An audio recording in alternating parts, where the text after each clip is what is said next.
Okay, सो हम आज शुरू करेंगे आपका electricity and magnetism. Electricity and magnetism, ठीक है।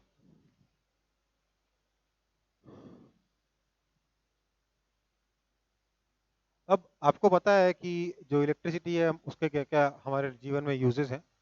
हमारे घर में एसी, पंखा, टीवी, फ्रिज सब उसी से चलता है ना। ट्रांसपोर्टेशन में यूज होता है, इलेक्ट्रिक ट्रेन्स में, रेडियो, ट्रांजिस्टर, सब उसी से चलता है, राइट, है ना।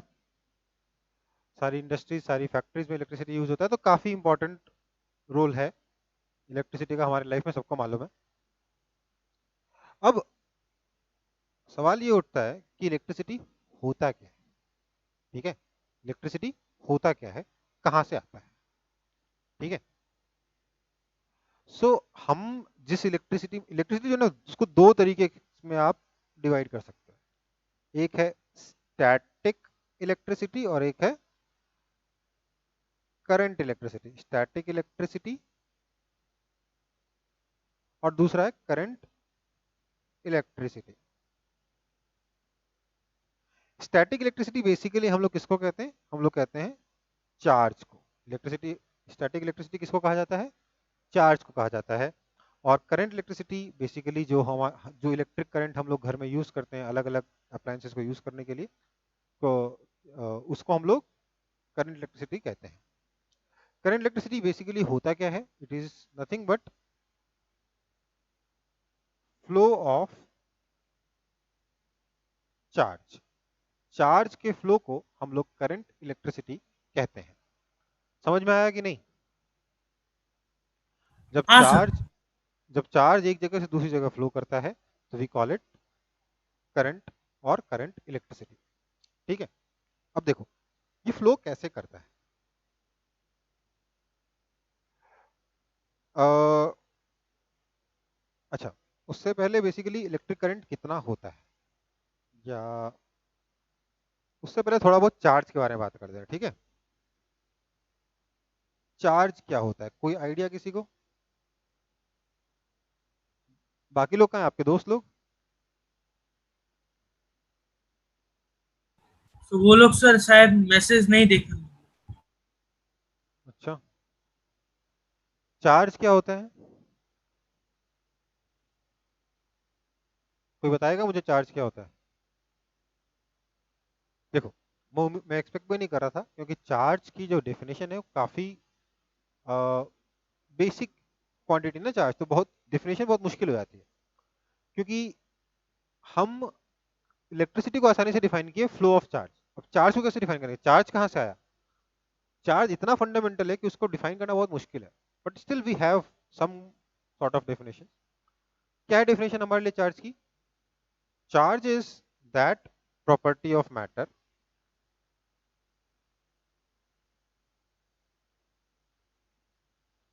by virtue of which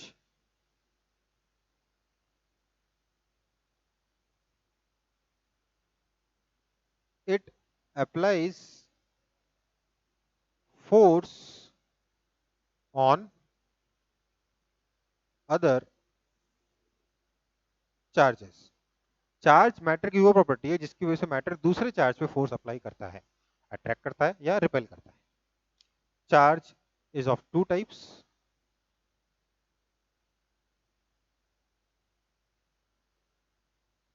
charge दो तरीके के होते हैं, कौन कौन से। एक तो पॉजिटिव चार्ज और दूसरा नेगेटिव चार्ज, ठीक है। पॉजिटिव चार्ज अराइज होता है ड्यू टू प्रोटॉन्स और नेगेटिव चार्ज अराइज होता है ड्यू टू इलेक्ट्रॉन्स। नाम सुना होगा इनका केमिस्ट्री में कि नहीं सुना है। हाँ सर। प्रोटॉन्स और इलेक्ट्रॉन्स की वजह से ये चार्ज बनता है। तो चार्ज दो तरीके का होता है, पॉजिटिव और नेगेटिव। हम देखेंगे ऑब्जेक्ट को चार्ज कैसे करते हैं, पर फिलहाल के लिए ये दो तरीके के चार्ज होते हैं, पॉजिटिव और negative. Opposite attract and like repel. मतलब पॉजिटिव पॉजिटिव एक दूसरे को रिपेल करेगा, पॉजिटिव चार्ज के बगल में पॉजिटिव चार्ज रख दोगे तो एक दूसरे को रिपेल करेंगे। नेगेटिव चार्ज के बगल में अगर एक और नेगेटिव चार्ज रख दोगे तो दोनों एक दूसरे को रिपेल करेंगे। लेकिन अगर एक पॉजिटिव चार्ज के बगल में एक नेगेटिव चार्ज को रख दोगे तो ये दोनों एक दूसरे को अट्रैक्ट करेंगे।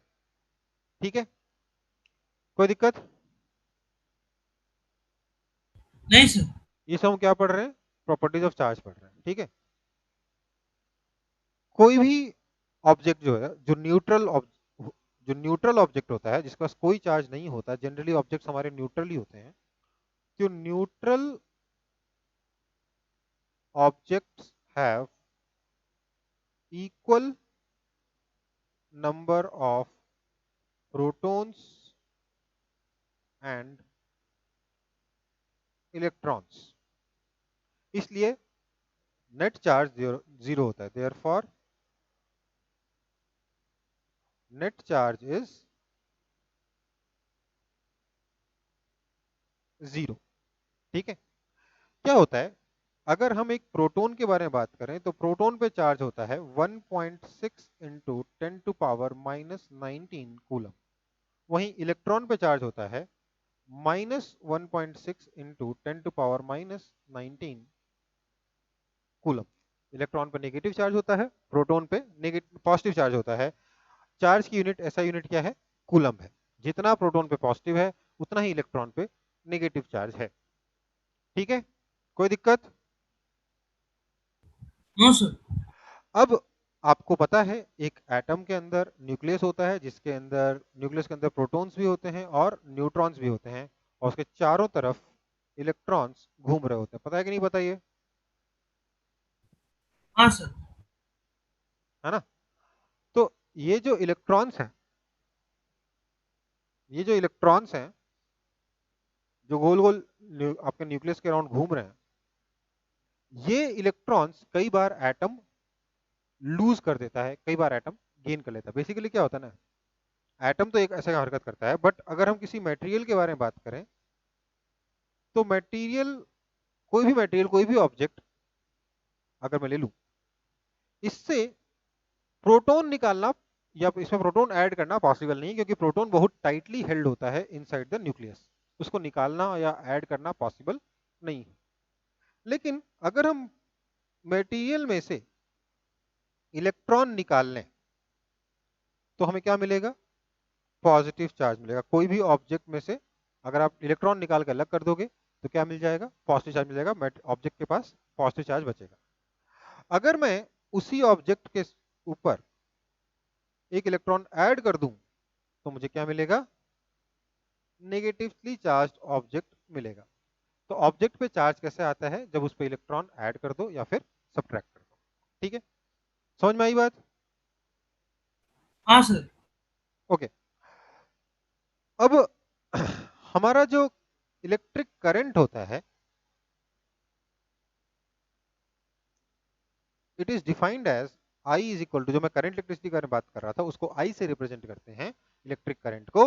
This electric current is defined as charge flowing per unit time. Basically I को हम लिख सकते हैं total charge Q upon time.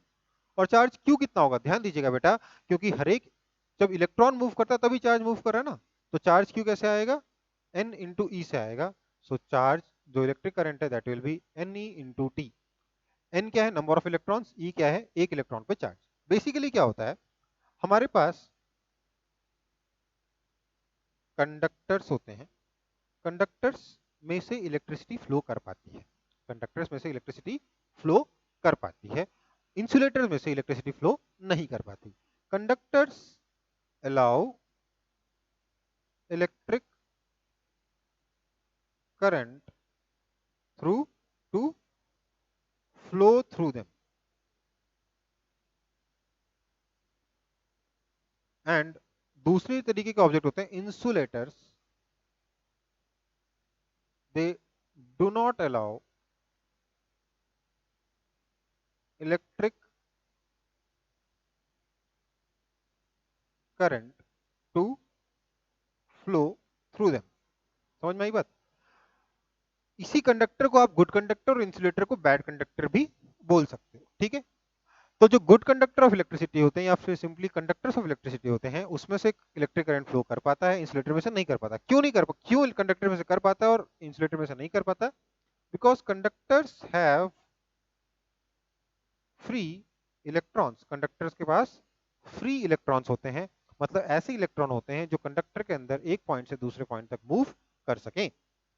तो ये मान लो हमारे पास कोई कंडक्टर है, इसके अंदर खूब सारे इलेक्ट्रॉन हैं जो मूव कर सकते हैं कंडक्टर के अंदर। फ्री का मतलब कंडक्टर के अंदर मूव करने के लिए फ्री, कंडक्टर से बाहर निकलने के लिए फ्री नहीं।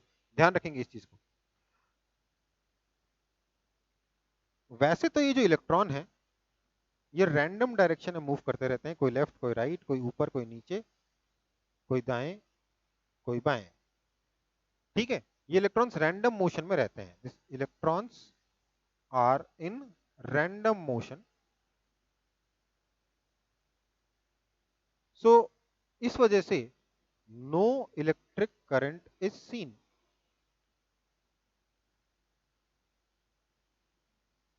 बट अगर हम कुछ करें, अगर हम कुछ ऐसे हरकतें कर सकते हैं जिसकी वजह से इलेक्ट्रॉन्स जो है वो सारे के सारे एक ही डायरेक्शन में मूव करने लग जाए, उस सिचुएशन में इलेक्ट्रिक करंट फ्लो करने लगता है। समझ में आई बात?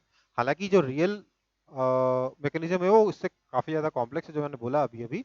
सारे electron exactly same direction move नहीं करते, उसके अलावा काफी सारी और भी कॉम्प्लेक्स चीजें आती हैं। बट अभी के लिए आप क्या समझ सकते हो कि इफ यू डू समथिंग, वो समथिंग क्या होता है थोड़ी देर में देखेंगे, we can make it so that all the electrons are moving in one direction, ठीक है।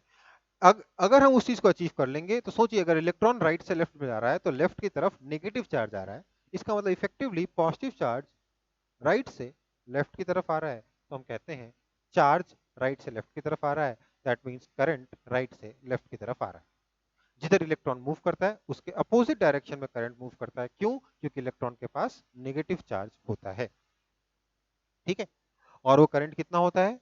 करंट होता है charge by time which is equal to N E by T, ठीक है। समझ में आई बात? अब सवाल ये उठता है कि हम ऐसा क्या करते हैं जिससे कि आपका करंट फ्लो करे। ये क्या हुआ? अच्छा एक सेकंड।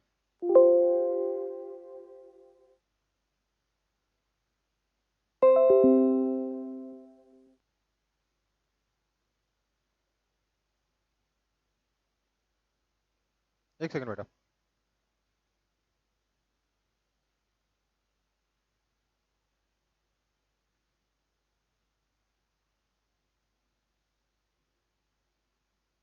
हाँ, तो हम ऐसा क्या कर सकते हैं जिससे कि करंट जो है वो फ्लो करना शुरू करे, मतलब इलेक्ट्रॉन एक जगह से दूसरी जगह मूव करना शुरू करे। तो उसके लिए हमारे पास होता है, हमारे पास एक टर्म है पोटेंशियल।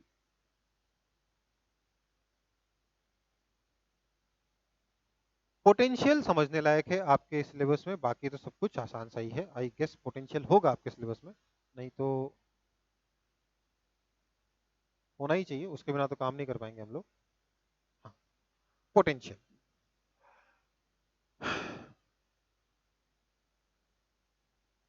चलो, पोटेंशियल का हम लोग अगर मीनिंग समझें, देखो पोटेंशियल में दो चीजें, एक तो हम टेक्निकल डेफिनेशन पढ़ के खत्म कर सकते हैं, दूसरा हम उसको प्रॉपरली समझ सकते हैं।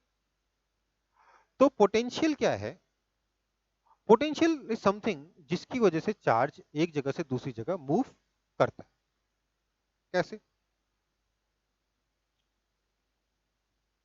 Charge wants to move from higher potential to lower potential। ये एक फैक्ट है। चार्ज जो है एक हायर पोटेंशियल के पॉइंट से लोअर पोटेंशियल के पॉइंट की तरफ मूव करना चाहता है, ठीक है। Charge wants to move from higher potential to lower potential, ठीक है। मतलब कि जो इलेक्ट्रॉन्स हैं they move from lower potential to higher potential. Electrons के पास क्योंकि नेगेटिव चार्ज होता है, इसलिए ये लोअर पोटेंशियल से हायर पोटेंशियल की तरफ जाना चाहते हैं, और वैसे चार्ज पॉजिटिव चार्ज जो है वो हायर पोटेंशियल से लोअर पोटेंशियल की तरफ मूव करना चाहता है। ठीक है, जस्ट लाइक अगर मैं एक टंकी लूं, टैंक लूं, उससे मैं दूसरे टैंक को इस तरीके से कनेक्ट कर दूं, लेट से,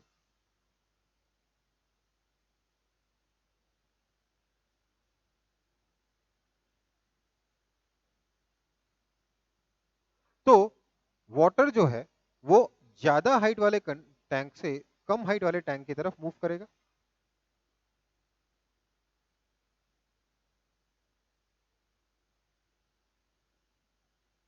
हाँ या ना? Yes sir. वैसे ही करंट जो है वो ज्यादा पोटेंशियल से कम पोटेंशियल की तरफ मूव करता है। समझ में आई बात? हम्म। हाँ सर।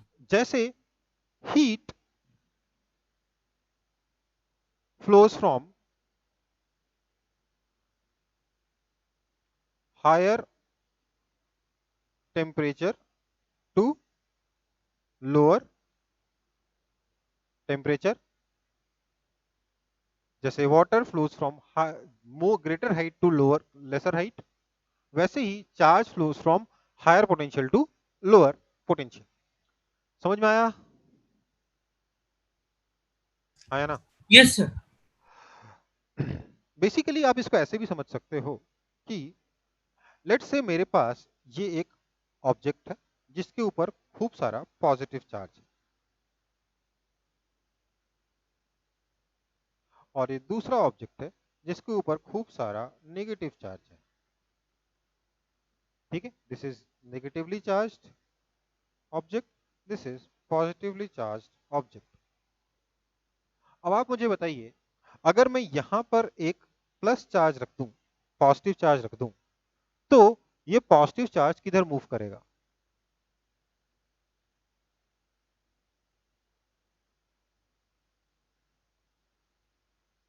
बताइए। बस मैंने एक पॉजिटिवली चार्ज ऑब्जेक्ट को यहां रख के छोड़ दिया, तो ये किधर मूव करेगा, लेफ्ट में कि राइट में? सर राइट में सर। क्यों? क्योंकि ये वाला जो पॉजिटिव चार्ज है, ये जो प्लस क्यू है, ये इस पॉजिटिव चार्ज को रिपेल करेगा, और ये वाला जो माइनस क्यू है, ये इस पॉजिटिव चार्ज को अट्रैक्ट करेगा। तो बेसिकली ये चार्ज इधर से इधर जाएगा, लेफ्ट से राइट में जाएगा। चार्ज लेफ्ट से राइट क्यों गया? क्यों? क्योंकि लेफ्ट का पोटेंशियल ज्यादा है, राइट का पोटेंशियल कम है। बेसिकली आप ऐसा समझ सकते हो, potential is higher near positive charge and lower near negative charge. इसीलिए अगर मैं एक इलेक्ट्रॉन को यानी एक नेगेटिव चार्ज को यहां छोड़ दूं, तो इलेक्ट्रॉन किधर जाएगा, लेफ्ट में कि राइट में?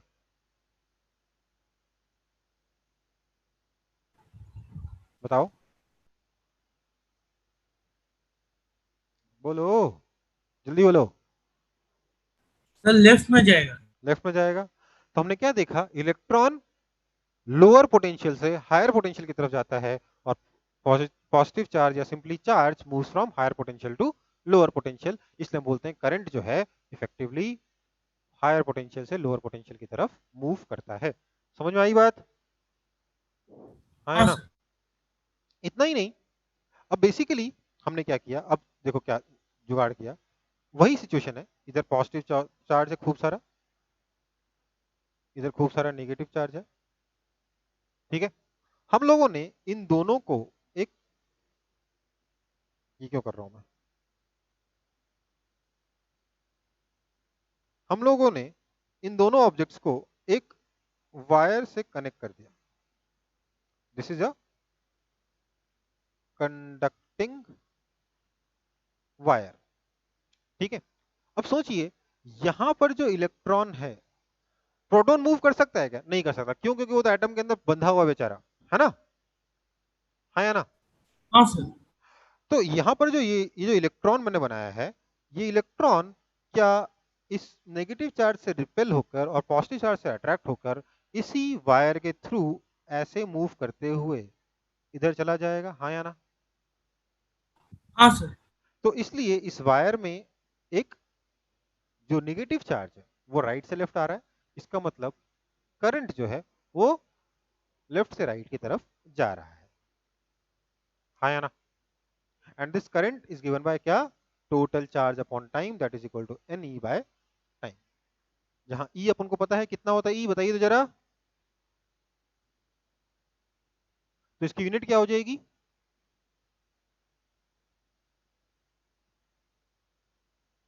कूलम पर सेकंड और एम्पियर। समझ में आया कि नहीं आया? हाँ सर। समझ में आ गया? ओके। तो ये पोटेंशियल क्या होता है, हल्का फुल्का आइडिया लगा कि नहीं लगा? हम्म। हाँ सर। अब देखो, अब पोटेंशियल की असली डेफिनेशन देखते हैं। पोटेंशियल, डेफिनेशन ऑफ पोटेंशियल, फिर से पोटेंशियल टॉपिक डाल के पोटेंशियल की डेफिनेशन देखेंगे। तो सबसे पहले तो potential is defined for a point, defined at a point. मतलब हमें जब बोलते हैं पोटेंशियल तो मीनिंग क्या होता है? Potential at this point is इतना। समझ में आई बात? Potential at this point is इतना। तो लेट्स से मेरे पास ये एक ऑब्जेक्ट है ए, सॉरी ये पॉइंट है ए, मुझे बताना है पोटेंशियल एट ए।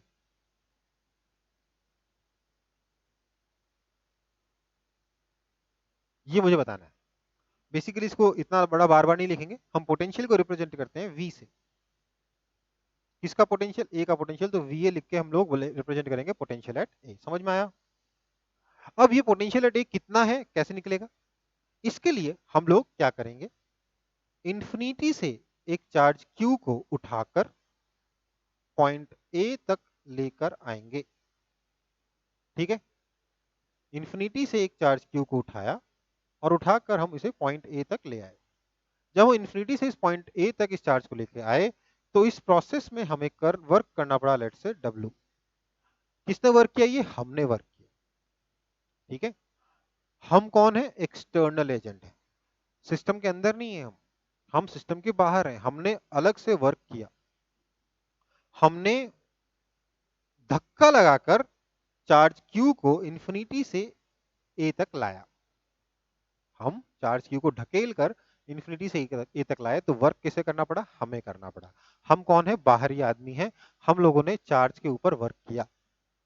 तो potential at A is defined as work done in bringing a charge from infinity to A by external agent per unit charge. Work done per unit charge in bringing a charge from infinity to A is called potential at A. समझ में आई बात? तो क्या लिखा हमने? Work done per unit charge, work done per unit charge in moving a charge. एक और टर्म ऐड कर लो जो मैं बोल रहा था उसमें, slowly. In moving a charge slowly from infinity to A is called potential at A. Potential at A की डेफिनेशन है। ठीक है, work done per unit charge in moving a charge from infinity to A. Basically हम क्या मानते हैं? हम मानते हैं कि पोटेंशियल एट इंफिनिटी जो है वो जीरो है। दिस इज अ अजम्पशन जो लेकर हम लोग बाकी चीजें डिफाइन करते हैं। ठीक है, इन्फिनिटी का पोटेंशियल जीरो मानते हैं। इन्फिनिटी से किसी पॉइंट पर आने में अगर वर्क, किसी चार्ज को लाने में अगर वर्क करना पड़ा डब्ल्यू, और कैसे लाए हैं? स्लोली लाए हैं, धीरे धीरे लाए हैं। स्लोली का मतलब क्या है? हम जो वर्क कर रहे हैं उससे हम काइनेटिक एनर्जी प्रोवाइड नहीं कर रहे चार्ज को, चार्ज को हम एक्स्ट्रा काइनेटिक एनर्जी नहीं दे रहे। ठीक है, हम सिर्फ अपना काम का काम कर रहे हैं। इन्फिनिटी से शुरू किया, पॉइंट ए तक पहुंचा दिया, पॉइंट ए पर लाके उसे फुटबॉल नहीं खेलना है उसे। ठीक है, तो इन्फिनिटी से शुरू करके पॉइंट ए तक लाने में जो हमें वर्क करना पड़ा, that work per unit charge is called potential at A. आप ये भी समझ सकते हो कि इसका मतलब ये हो गया कि work done in moving a charge from infinity to a is equal to q into potential at a। हाँ या ना? हाँ या ना? हाँ सर। ओके, इसको कॉपी कर चुके हो? फटाफट कॉपी करो।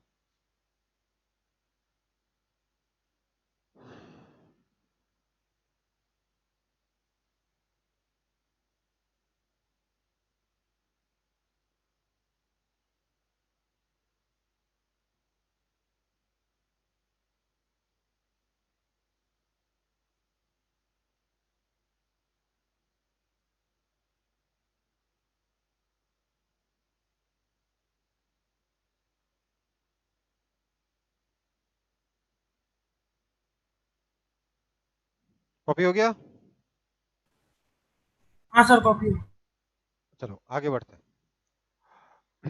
अगला है, तो देखो, हमें ध्यान रखिए, चार्ज को मूव करने के लिए पोटेंशियल से मतलब नहीं होगा, क्योंकि हमें चार्ज को इन्फिनिटी से ए तक लेके नहीं आना, हमें पॉइंट ए से बी तक लेके जाना है। इसलिए हमारे लिए जो ज्यादा काम की चीज है वो है पोटेंशियल डिफरेंस। हमने बार बार क्या बोला? Charge moves from higher potential to lower potential, charge moves from higher potential to lower potential, electron moves from lower potential to higher potential, but charge moves from higher potential to lower potential. देखो, potential का मतलब ये है कि उस जगह पे charge कितना दुखी है। ज्यादा पोटेंशियल का मतलब चार्ज ज्यादा दुखी है, चार्ज वहां रहना नहीं चाहता। चार्ज कितना दुखी है, कितना दुख में है, इसका मेजर है पोटेंशियल। ठीक है, तो पोटेंशियल डिफरेंस से हमें मतलब है चार्ज हमेशा ज्यादा दुखी पोजीशन से कम दुखी पोजीशन की तरफ आना चाहता है।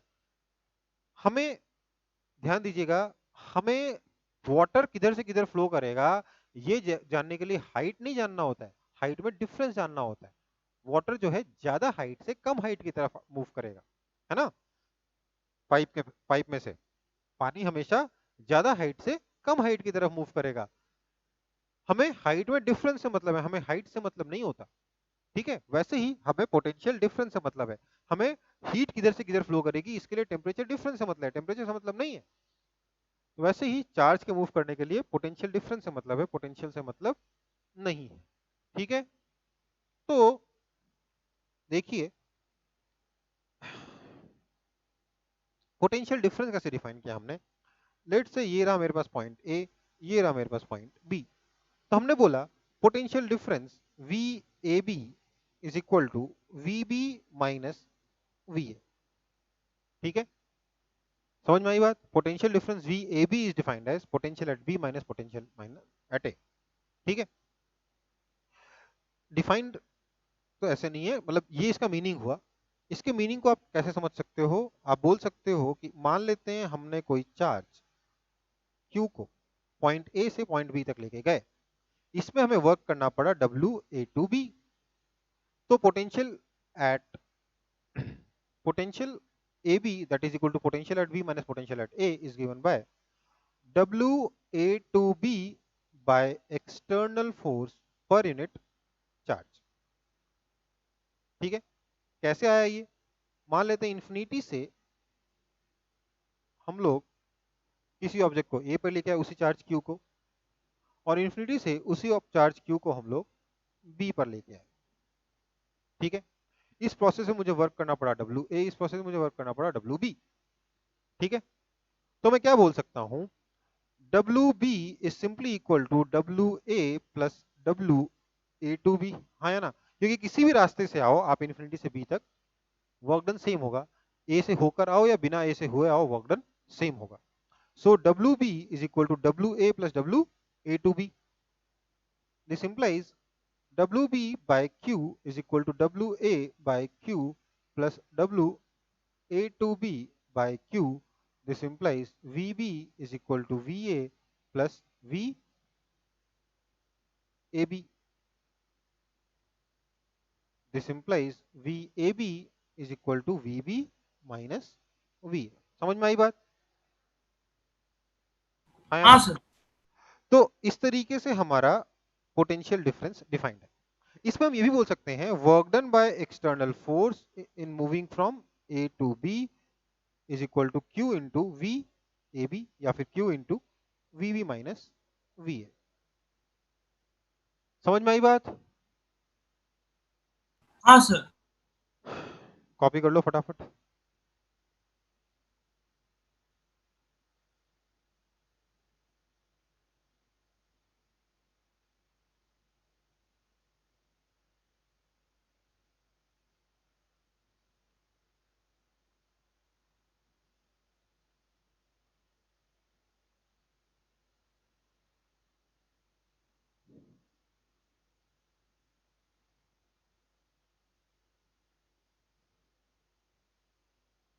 सर कॉपी हो गए सर। कॉपी हो गया? ओके। अगला पॉइंट हम देखेंगे कि अब देखो यार, आपकी बुक में तो कुछ अलग ही डायरेक्शन में चला गया ये आगे जाके। ये आपसे बात करने लगा कि इको फ्रेंडली एनर्जीज कहाँ से मिलेंगे वगैरह वगैरह, लेकिन उससे पहले पोटेंशियल का यूनिट देखते हैं। यूनिट ऑफ पोटेंशियल, ये क्या होता है? Work done by charge. Work done by charge, that means ये हो जाएगा जूल पर कूलम, क्योंकि चार्ज की यूनिट क्या है? कूलम है। वर्क की यूनिट क्या है? जूल है। और इसको हम लोग वोल्ट भी कहते हैं। ठीक है, समझ में आई बात? कोई दिक्कत है कि नहीं है? नहीं सर, कोई दिक्कत। यही आपका पोटेंशियल डिफरेंस का भी यूनिट होता है, क्योंकि ये भी तो वर्क डन बाय चार्ज ही होगा ना, पोटेंशियल डिफरेंस भी तो। हाँ या ना? हाँ सर। ओके। इसके बाद आता है हमारे पास अगला टॉपिक, कूलम्स लॉ।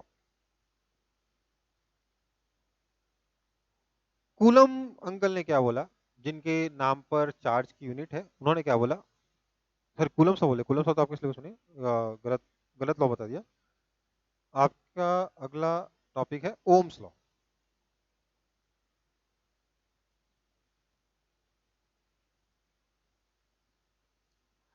ये ओम अंकल ने, अपने देसी अंकल है एकदम। ओम अंकल ने क्या बोला? ओम अंकल ने पोटेंशियल डिफरेंस और करंट के बीच में रिलेशन निकाला। उन्होंने देखा कि आपका जो करंट है ना, it is always going to be proportional to potential difference V. ठीक है, जितना ज्यादा आप पोटेंशियल डिफरेंस अप्लाई करोगे उतना ज्यादा आपका करंट आएगा। ठीक है, इसका मतलब फिर उन्होंने बोला, और v is proportional to I भी बोल सकते हैं। फिर उन्होंने बोला this implies v is equal to I into R, जहां आर क्या है? प्रोपोर्शनलिटी कांस्टेंट, इसको कहते हैं रेजिस्टेंस। ठीक है, इसकी यूनिट क्या होती है रेजिस्टेंस की? ये यूनिट होती है ओम। इसको हम लोग ऐसे रिप्रेजेंट करते हैं। ठीक है, समझ में आई बात? हाँ सर। तो v is equal to I R हमारा ओम्स लॉ है। बेसिकली अगर हम I और V के बीच में ग्राफ बनाएं तो that graph will go like this. ठीक है, समझ में आई बात? ये स्ट्रेट लाइन बनेगा। हाँ ये सर। ओम अंकल ने फाइंड आउट किया, और इसके इसी को देखते हुए उन्होंने लॉ बनाया V is equal to I R. हालांकि एग्जैक्ट ओम्स लॉ थोड़ा डिफरेंट है, थोड़ा और डिटेल में जाता है, बट आपके लेवल पे एटलीस्ट क्लास 10 तक के लेवल पे, आप तो 9th में ही हो, क्लास 10 तक के लेवल पर ये एकदम यही लॉ है। 12th में जाके इस लॉ को हम लोग और डिटेल में पढ़ते हैं, बट अभी के लिए यही लॉ है। ठीक है, आगे बढ़े। Yes sir. ओके, तो ओम्स लॉ क्या होता है ये भी आपने देख लिया, है ना? हालांकि ओम अंकल ने किया क्या था? ओम अंकल ने एक सर्किट बनाया था। अब सर्किट बनाते हुए मैं सर्किट के कंपोनेंट्स आपको यहीं कहीं सिखा दूं। उन्होंने बोला मैं एक बैटरी लगाता हूं। आप बोलोगे सर बैटरी क्या होती है? तो बैटरी कॉम्बिनेशन ऑफ सेल होता है। अब वो सेल क्या होता है? तो सेल को हम लोग ऐसे रिप्रेजेंट करते हैं।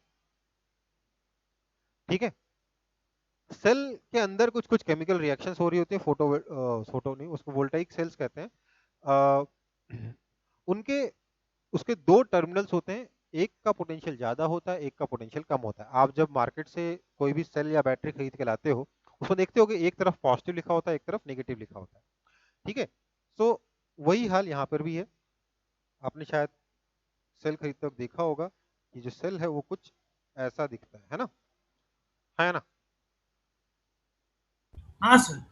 इसमें एक साइड पॉजिटिव एक साइड नेगेटिव होता है। ठीक है, तो उसी चीज को हम लोग इधर पॉजिटिव इधर नेगेटिव करके रिप्रेजेंट करते हैं। छोटी वाली लंडी मतलब नेगेटिव, बड़ी वाली लंडी मतलब पॉजिटिव।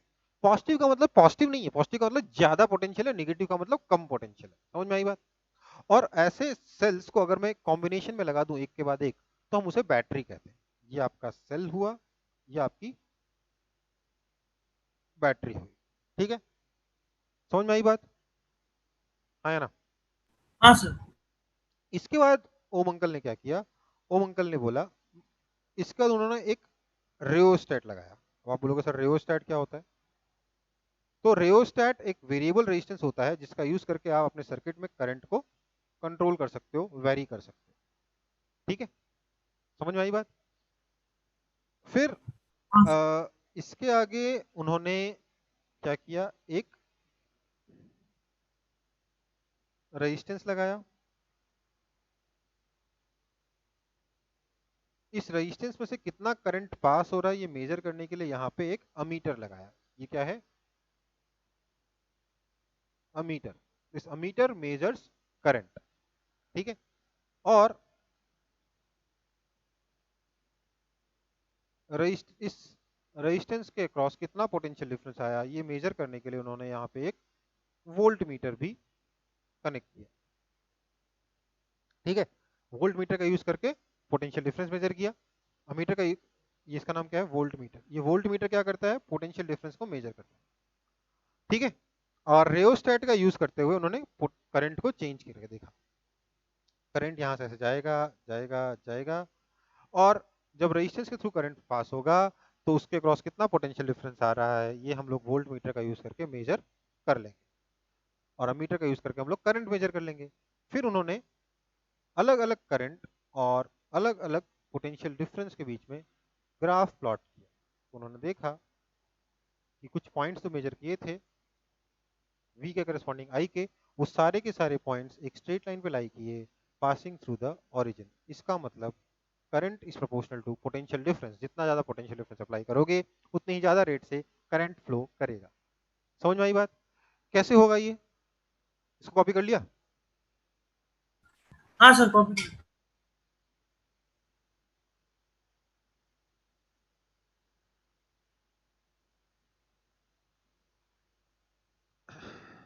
कैसे होगा ये, क्योंकि आपके पास जो कंडक्टर था, करंट कब भी जब भी फ्लो करेगा किस में फ्लो करेगा, कंडक्टर में। कंडक्टर में क्यों फ्लो करेगा, क्योंकि कंडक्टर के पास होते हैं फ्री इलेक्ट्रॉन्स। ये जो फ्री इलेक्ट्रॉन्स वाला कंडक्टर है, इसके पास जो फ्री इलेक्ट्रॉन्स है वैसे तो रैंडम डायरेक्शन मूव कर रहे थे, पर जैसे ही हम लोगों ने इसके क्रॉस एक बैटरी कनेक्ट करी या पोटेंशियल डिफरेंस कनेक्ट किया, वैसे ही ये इलेक्ट्रॉन्स जो हैं सारे के सारे, ध्यान दीजिएगा, लोअर पोटेंशियल से हायर पोटेंशियल की तरफ दौड़े। इधर ऐसे ऐसे ऐसे ऐसे ऐसे, इलेक्ट्रॉन्स इधर जा रहे हैं, ऐसे जा रहे हैं इलेक्ट्रॉन्स। इसलिए करंट जो है वो उल्टा फ्लो करने लगेगा। बेसिकली जिधर इलेक्ट्रॉन जा रहा है करंट ऑब्वियसली उसके अपोजिट डायरेक्शन में जा रहा होगा, है ना। समझ में आई बात। इलेक्ट्रॉन इधर जा रहे हैं तो करंट इधर जा रहा है। ठीक है, हाँ या ना। हाँ सर। अब देखिए होता क्या है, ये पढ़ने के बाद लोगों को लगता है मतलब सर बैटरी के अंदर से चार्ज निकला और मूव किया। ऐसा नहीं है, बैटरी के अंदर से चार्ज नहीं निकलता। इसका जो मैकेनिज्म है वो कैसा है थोड़ा सा देखिए। अ, हम लोगों ने ये डायग्राम बनाया था जिसमें छत पे पानी था, है ना, और वो पानी एक पाइप के थ्रू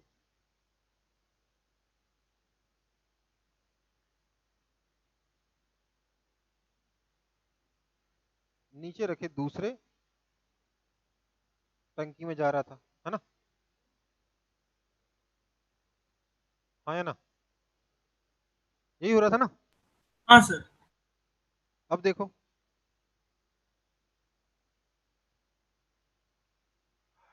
यस, अगर मैं इस तरीके से छोड़ दूंगा तो थोड़ी देर में पानी खत्म हो जाएगा और पानी का फ्लो बंद हो जाएगा, हाँ या ना? हाँ सर।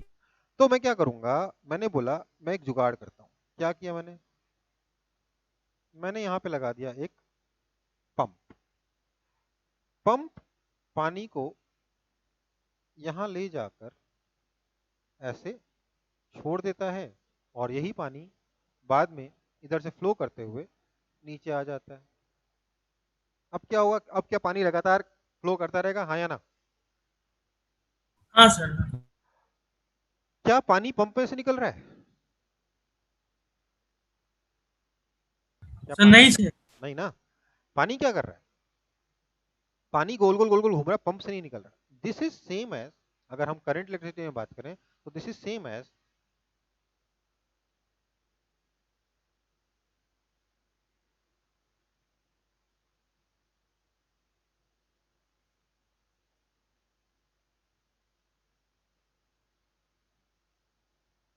ठीक है?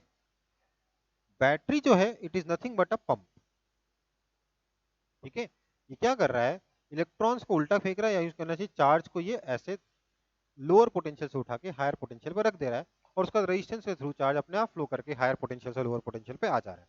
जैसे पंप पानी को कम हाइट से उठा के ज्यादा हाइट पे रख दे रहा है और पानी अपने आप ज्यादा हाइट से फ्लो करके कम हाइट पे आ जा रहा है, वैसे ही बैटरी पानी को नहीं, चार्ज को लोअर पोटेंशियल से कम पोटेंशियल से ज्यादा पोटेंशियल पे जाकर रख दे रही है, और ज्यादा पोटेंशियल से चार्ज अपने आप रेजिस्टेंस के थ्रू फ्लो करके कम पोटेंशियल पे आ जा रहा है। समझ में आया कि नहीं आया? हाँ सर। ध्यान दीजिएगा, पंप से पानी नहीं बना, पंप से पानी नहीं निकला, वैसे ही बैटरी से चार्ज नहीं निकला, बैटरी से इलेक्ट्रॉन नहीं निकला। समझ में आया? हाँ सर। पक्का? हाँ सर। ओके। तो ये आपके करंट के फ्लो का मैकेनिज्म हो गया, आपका ओम्स लॉ भी हो गया, एकदम बेसिक सा चीज है। अब इसके बाद आपके बुक में जो जो इको फ्रेंडली टेक्नोलॉजीज और इको एफिशिएंसी जैसी जो चीजें हैं और social initiatives of energy conservation वगैरह जो है, इसको आप लोग खुद से रीडिंग लगाएंगे, ठीक है? समझ में आई बात कि हमें सोसाइटी में कैसे एनर्जी बचानी चाहिए, एनर्जी के सोर्सेज का क्या क्या यूज करना चाहिए, समझ रहे हो ना? वो सब चीजें हैं ना आपके चैप्टर में थोड़ी बहुत, हाँ सर। हाँ सर। वो सब चीजें आप लोग एक बार खुद से रीडिंग लगाएंगे, अभी मैं उसे क्लास में नहीं दिखाऊंगा, ठीक है? हाँ सर। नेक्स्ट क्लास में मैं इस पर ओम्स लॉ पे कुछ एक क्वेश्चंस करवाऊंगा, क्योंकि आपके सिलेबस में ज़्यादा कुछ है नहीं। ओम्स लॉ पे कुछ एक क्वेश्चंस करवाऊंगा मैं नेक्स्ट क्लास में, और उसके बाद हम लोग मैग्नेटिक इफेक्ट ऑफ करंट भी शुरू कर देंगे नेक्स्ट क्लास में, ठीक है? आज की क्लास थोड़ी छोटी हुई आपकी, बट अभी मैं ख़त्म कर रहा हूँ क्योंकि ये पोर्शन कंप्लीट हो गया है, सिर्फ इसमें न्यूमेरिकल्स बाकी हैं। एक बार थ्योरी देख लीजिएगा, फिर न्यूमेरिकल्स नेक्स्ट क्लास में देखेंगे, ठीक है बेटा? Okay sir.